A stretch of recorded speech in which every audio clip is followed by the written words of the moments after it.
Conversa franca sobre vícios. O vício está associado à instalação de uma dependência físico-química e psicológica a alguma substância ou experiência sensorial que de início se caracterizava como prazerosa, mas que se torna um tormento em função do processo de escravidão que provoca. Qualquer coisa que desperte na pessoa um interesse maior e ofereça uma experiência que gere a produção de adrenalina, endorfina e ocitocina, hormônios da alegria e do bem-estar, em excesso, podem ser elementos viciantes e vão startar uma necessidade de se repetir cada vez mais com mais frequência. Seja o consumo de um alimento específico, comida, chocolate, miojo, sorvete, etc., uma bebida, álcool, refrigerante, remédios, etc., uma prática, trabalho, esporte, sexo, jogos, estudo, etc., ou até situações autodestrutivas, arrancar e comer cabelos, roer unhas, provocar e coçar feridas, automutilação, etc. Todas elas têm em comum o fato de a pessoa não ter controle sobre o ato e se envolver física, psíquica e emocionalmente com tanta intensidade que os outros aspectos da vida passam a ficar em segundo plano, sendo a realização do mesmo sua principal meta. A pessoa que desenvolve o vício através da repetição, forçada ou espontânea, de uma situação, desenvolve também uma série de artimanhas e estratégias para conseguir repetir a ação mais e mais vezes, perdendo totalmente o limite do bom senso, ultrapassando a barreira da saúde e entrando no campo da patologia. O vício afasta a pessoa da realidade e, como sempre, encontra uma justificativa como eu faço da minha vida o que eu quero, eu escolho o que quero fazer, ninguém tem nada a ver com isso, eu pago pelo meu vício, eu paro quando quiser. A pessoa se livra da culpa, pois todos reconhecem o malefício da situação e consegue um falso equilíbrio interno que, na verdade, exige cada vez mais o reforço das crenças que justificam o vício. Estas crenças se baseiam geralmente na falta de algo como atenção, reconhecimento, afeto, autoestima, segurança, coragem, entre outras, ou no excesso de algo como vaidade, orgulho, espírito aventureiro, curiosidade, medo, entre outros. Em todos os casos, o que está em jogo é a dificuldade da pessoa em se sentir bem e adequada com aquilo que tem e é, tendo que buscar algo a mais para completar o seu interior e preencher o vazio que lhe bateu à porta.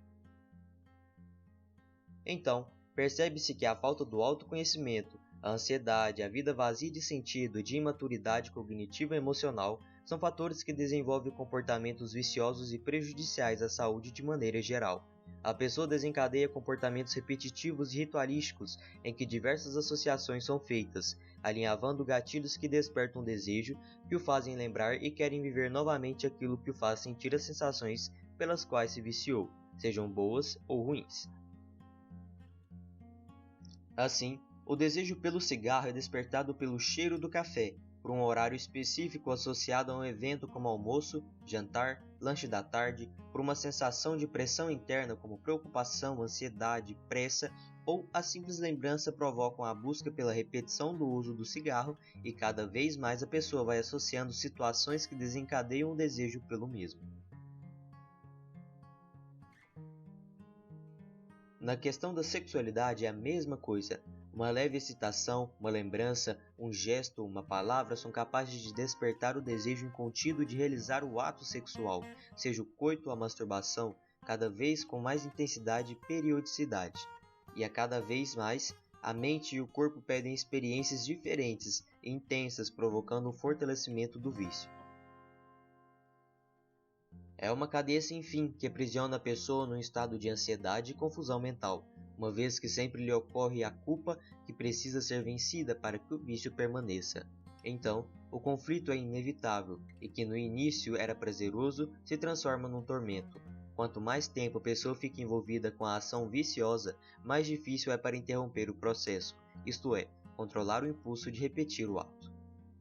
Por isso, o tratamento de um comportamento de vício passa por diversas etapas difíceis de serem vencidas, pois o corpo e a mente viciados resistem até a última gota e não abrem mão de serem satisfeitos naquilo que é o seu objeto de desejo. Isso significa que o tratamento deve passar, em primeiro lugar, pela conscientização do grau de escravidão em que vive o sujeito e a criação de um cenário em que os outros comportamentos saudáveis possam gerar igualmente sensações aproximadas às quais estava acostumada a pessoa.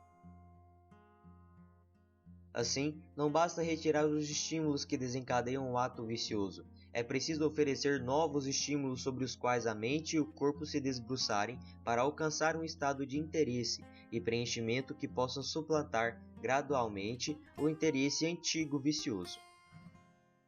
Além de constantes crises de abstinência, caracterizadas por ansiedade extrema e crescente necessidade do objeto viciante, o início do tratamento é um momento muito propenso à desistência por parte do paciente, pois requer uma persistente disciplina e uma decisão firme de se livrar do vício. Caso contrário, enquanto o desejo de livrar se basear no desejo do outro, o processo não vai acontecer a contento e recaídas e boicotes ao tratamento serão os empecilhos do mesmo.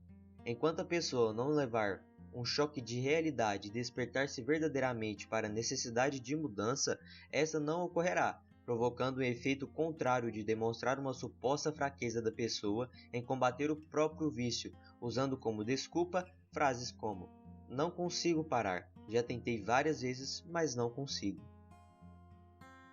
Infelizmente, esta é uma verdade. É preciso que a pessoa queira se livrar do vício.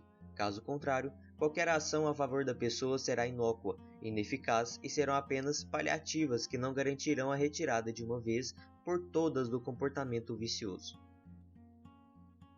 Sendo assim, seja criança, adolescente ou adulto, o passo inicial do processo de cura é a conscientização do vício instalado, das vantagens e desvantagens do mesmo, associado ou não a medicamentos ansiolíticos, e em seguida a construção de outras referências em que a pessoa possa se agarrar para enfrentar a abstinência e preencher o vazio provocado pela retirada dos estímulos e a interrupção do comportamento vicioso.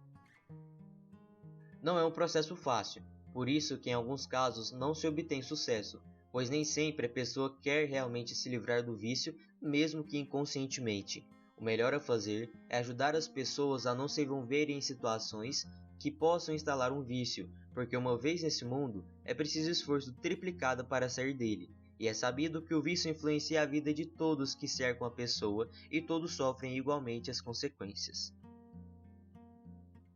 É uma triste realidade que tem sido muito comum nas famílias hoje em dia, destruindo lares, desarmonizando relacionamentos, tirando vidas e provocando dor e sofrimento a todos os envolvidos. Por isso, é necessário desde criança desenvolver uma personalidade forte, cheia de propósitos e objetivos de vida, sonhadora e disposta de alcançar sempre o melhor, para que as tentações da vida não o peguem pelo pé e a pessoa possa viver liberta de qualquer vício que possa aprisionar sua existência.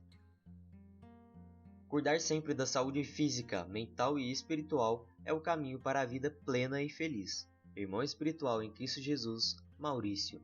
Médium, Nilcileide. Casa de Caridade, Senhor do Bonfim, Terreiro Umbandista, Goiatuba, Goiás.